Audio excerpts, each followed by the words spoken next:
The last book about books that I want to read to you today is called The Book Without a Story by Carolina Rabai. The Book Without a Story.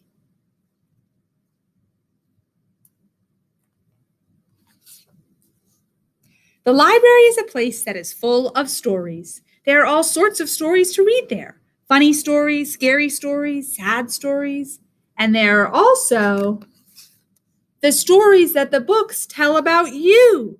Oh, yes. When the library closes and the last librarian has gone home to bed, when there is absolutely nobody about, all the books come out and talk to one another. My last reader read me on the top of the bus, said Billy, the big book of birds. My last reader read me at lunch, said Susie, the space story. There are splashes of soup on my pages. Sitting way up on the highest shelf in the library, Dusty sighed sadly.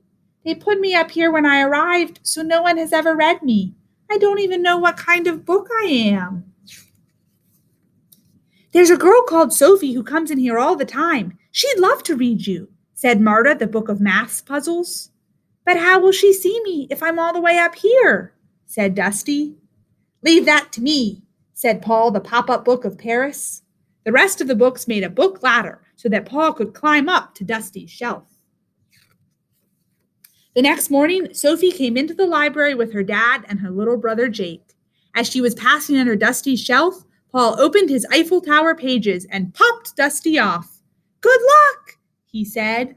Down Dusty tumbled until he landed on the floor right in front of Sophie. She picked Dusty up, and she was just about to open him when she saw her friend Layla. So instead, Sophie put Dusty on a table and ran over to say hello. Bless my bookmarks, said Billy. How can we help him? We can't, said Susie. No one must ever see us move. So the other books could only watch as Sophie's little brother Jake sat down at the table.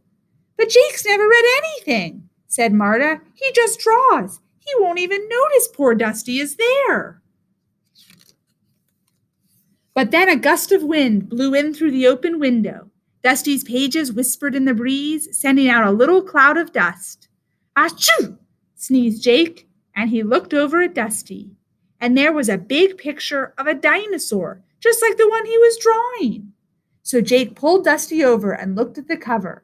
Then he turned the page and saw another dinosaur picture and another. Dusty was full of them. And next to each picture, there were words all about dinosaurs, his favorite thing in the whole wide world. So Jake started to read. And the more he read, the more the hot, jungly dinosaur world of Dusty, the Book of Dinosaurs, grew inside his head. He was still reading when Dad said it was time to leave. But Jake didn't want to leave. He wanted to keep on reading. So the librarian explained he could borrow the book and take it home with him. Jake read Dusty all the way home, and when he'd finished the book, he started all over again. And when his friends came round to play, Jake told them all about the Book of Dinosaurs. Then he told all of Sophie's friends, and his mom and dad's friends too. When Jake brought Dusty back to the library the following week, all the other books wanted to know about his adventure. Did he read you on the top of the bus? Asked Billy.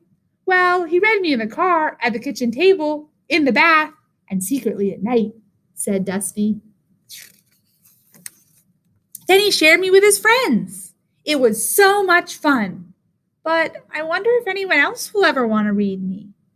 Just look, whispered Marta. So Dusty did, and he saw that everyone did. The end. What do you think? Would you want to read Dusty, the Book of Dinosaurs?